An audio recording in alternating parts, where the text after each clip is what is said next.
You are now watching the 84th Annual NAACP New York State Conference Convention. Dr. Martin Luther King once said that a genuine leader is not a searcher of consensus, but a molder of consensus. President Dr. Hazel N. Dukes is that type of leader. She is a leader that chooses a destination and then convinces others of the merits of taking that trip. It is my honor to introduce our leader, my mentor, Dr. Hazel N. Dukes, delivering her 2020 presidential message. Thank you, Tracy. Greeting delegates, alternates, observers, sponsors, and friends. It is indeed a pleasure for me to serve as president of the NAACP New York State Conference. We're living in a time unlike any in American history. We're in the 7th month of this year. The coronavirus has laid bare the racial inequities in healthcare, education, and economic systems. We've lost family members, friends, and neighbors. However, the New York State Conference has been strong, working hard to make sure that our theme is a reality. We are done dying. Our lives have been on the line as long as we've lived in this country. Most of our ancestors was brought here in chains, many thrown overboard to their death. Emancipation lift our spirits. Our Black troops contribute mightily to the victory in the Civil War.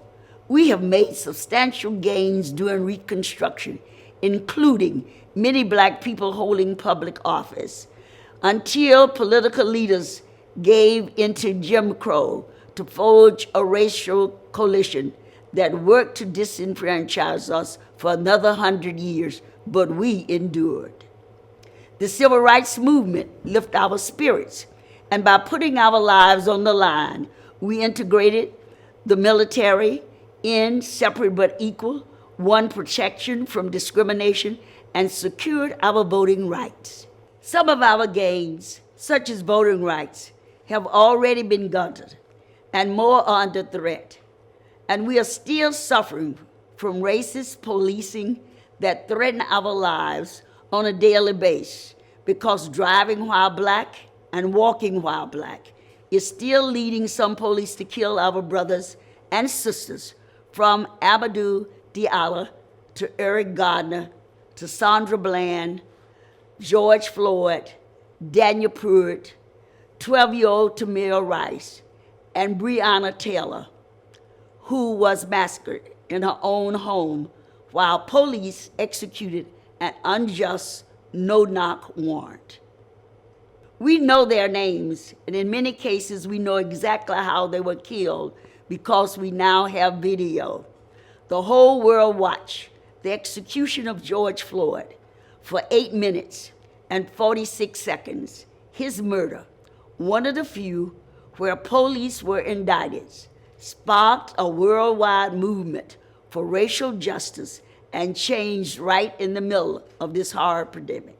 We have moved quickly in the NAACP to enact police reform that were once unthinkable, while repealing 50-A in New York that allowed police to cover up their record of misconduct. We don't want to get rid of police. We want a police force dedicated to serving and protecting us, and that treat every one of us with dignity, not as suspects. We want a police force that use force as a last resort. We want enhanced social services to help people in distress, not leaving it to untrained police officers to deal with every single bit of trouble in our communities. But reforming the police is not nearly enough. We have been fighting for excellence in education as long as the NAACP has been around, and we are stepping up that demand because we are fed up with our children or other disenfranchised groups not being prepared for economic survival in the 21st century. We are fighting for universal health care, which is under severe threat of being taken away by the current administration and by the Supreme Court. Life, liberty, and the pursuit of happiness are empty words, or we are not giving all Americans good education and good health care on an equal base. We cannot survive with these things, and we are done dying. The virus showed us how many of our brothers and sisters were living on the edge, one paycheck away from not having enough money to pay the rent and feed their families. This is the shame of America, where workers are squeezed for profit instead of being paid living wages. We are done with people applauding us for how we can perform on stage and screen and on the athletic field, but locking us out of management and the boardroom. We demand our place at all the tables. We are not a death cult.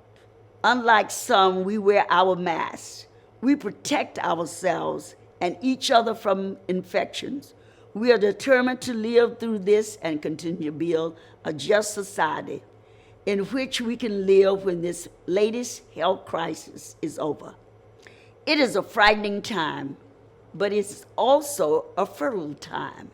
The assaults on us have become so intense that they cannot be ignored, not by us and not by others. We must take advantage of this awakening to make the fundamental changes that will end our intolerable pain. We are done dying.